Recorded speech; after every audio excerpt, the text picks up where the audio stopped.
You're driving, the radio's off, or maybe it's not, but you're not really hearing it.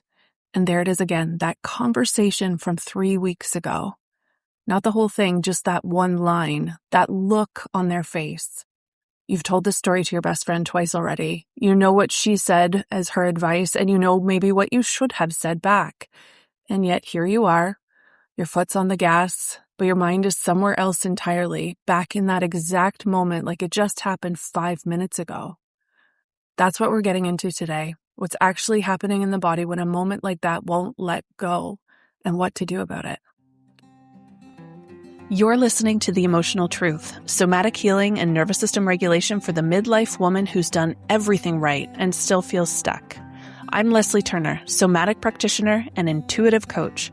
I work in the body, and I have a pretty uncanny ability to see what's actually running underneath, the stuff that therapy touched but never quite moved.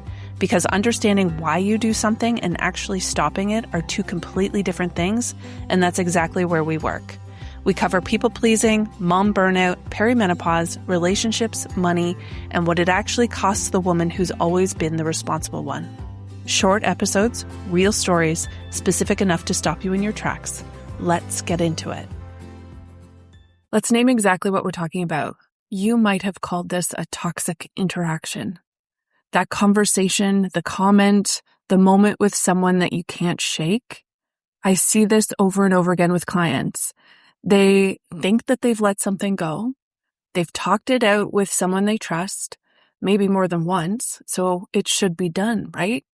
And yet, weeks later, months later, it's still there, still living somewhere in the body. Maybe it shows up as you avoiding that person now because the energy between you isn't neutral anymore. Maybe it's the replay, the same 3 minutes of conversation looping while you're trying to get to bed, go to sleep. Except this time, you try and say the thing that you didn't say and wish you would have. Now, talking something out and processing something out are not the same thing. You can narrate an interaction perfectly, tell the story with all the right detail, the right emotion in your voice, and your body still hasn't moved through it. Your nervous system doesn't decide something is finished based on whether you've talked about it. It decides based on whether it felt safe enough to complete. Think about what actually happens in your body in a toxic interaction. Your heart rate goes up. Your jaw tightens. Maybe your face gets hot. I know my chest goes red. Maybe your stomach drops. That's activation. Your body is mobilizing to do something, to say something, walk away, defend yourself. But most of the time, none of that happens. You sit still in the meeting, you stay polite, and sometimes that's conditioning, and sometimes it's sharper than that. You've read the room. You know a real rebuttal won't be met with anything reasonable, so staying polite isn't weakness, it's you keeping yourself safe. Now, this isn't just something I made up in my sessions. Peter Levine, who created somatic experiencing, spent decades observing something quite simple. Animals in the wild face life-threatening situations constantly, and they mostly don't carry it with them. After a chase, they'll shake or tremble to discharge the leftover energy, and then they move on. I want to be clear with this. Shaking something out can release tension in the body, but it's not the whole loop closing on its own. There's still a piece of understanding what actually got touched before it's fully complete. Humans mostly don't get to discharge it that way anyway. We're taught to stay calm, hold it together. So the instinct to run, fight, scream gets suppressed instead of completed.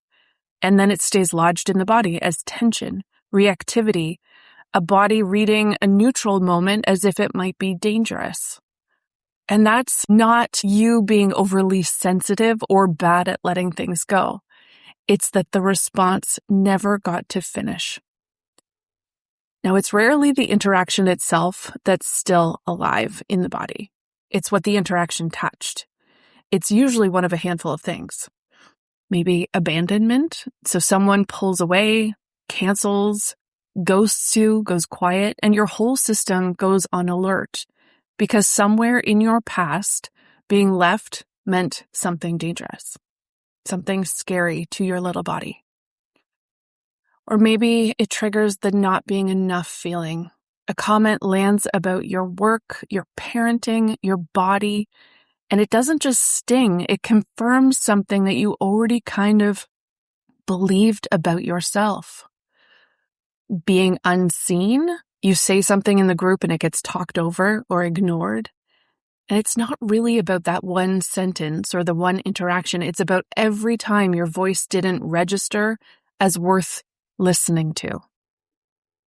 Or maybe it's safety through appeasement. Someone gets short with you and your first instinct isn't anger.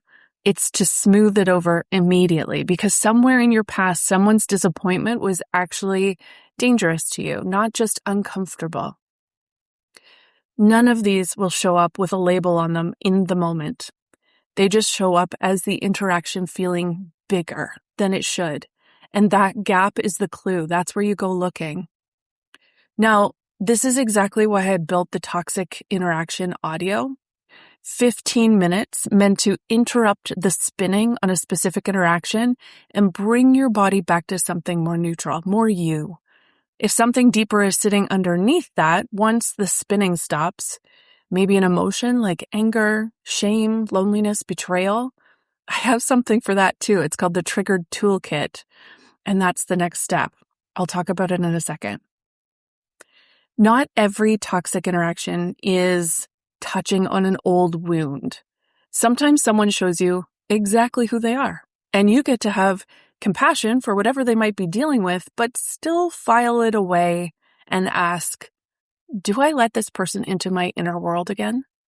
Maybe you don't. And that's not you holding a grudge, that's you protecting your peace. Even when there's an apology, though, even when there's repair, an interaction can still change a relationship permanently. Now, I have a little personal story, and I'm not sure this one fits neatly into a toxic interaction category, honestly. It was between two dysregulated people who kind of missed the point, but it's mine and it still derailed something. About 4 years ago, a friend was supposed to come stay with me for a weekend. My husband was working. I was in the thick of planning our wedding, so I guess he wasn't my husband yet. My kid was 2, and I was deep in postpartum exhaustion. I had just come out the other side of postpartum anxiety and depression. And I was tired. I was burnt out. And the whole point of her visit was just low-key company. She was the type of person I didn't have to get dressed up for or really clean the house. I just wanted someone there. The morning she was supposed to arrive, she asked if she could bring her new boyfriend, someone I had never met, and I'd heard a little bit about, and what I had heard, I didn't love.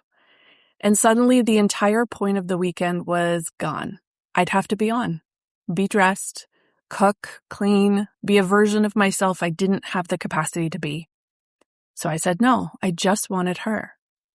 She heard that as me asking her to babysit my kid, which I never asked, and she wouldn't come without him.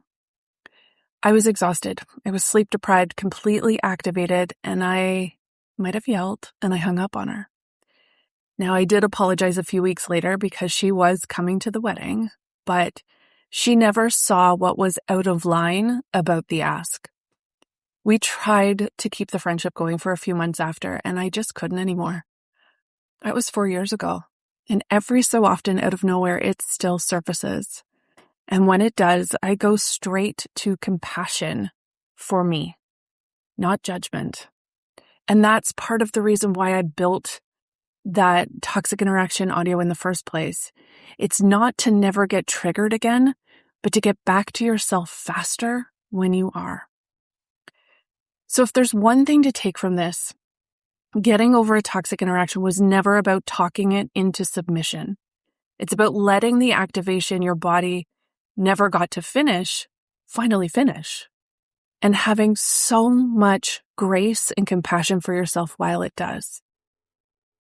You can find these resources, the how to release a toxic interaction in 15 minutes, and if you're triggered, and those deeper emotions are coming up, the Triggered Toolkit on my website at leslieturner.ca/shop.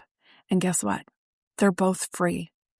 If you're ready to go deeper than any single interaction into what's actually running underneath all of them, the patterns, the stories, that's the work we do together inside the Intuitive Circle. Thank you for being here. If you're here and listening, you're already doing this work. Until next time. If this episode landed somewhere, don't just let it sit there. That feeling you have right now, that's not a coincidence. That's your nervous system telling you something is ready to move. The Intuitive Circle is my membership where we stop circling around it and actually move through it twice a month, live with me, body-based, real-time, and specific to what's actually running for you. Doors are open right now. Go grab your spot at leslieturner.ca/the Intuitive Circle. And if this was the episode that made you pull over and think, wait, is she talking about me? Please subscribe, leave a review, and send it to the woman in your life who needs to hear it. You know exactly who I'm talking about. You can find me on Instagram at @TheLeslieTurner. Until next time, the fact that you're here and listening means you're already doing this work.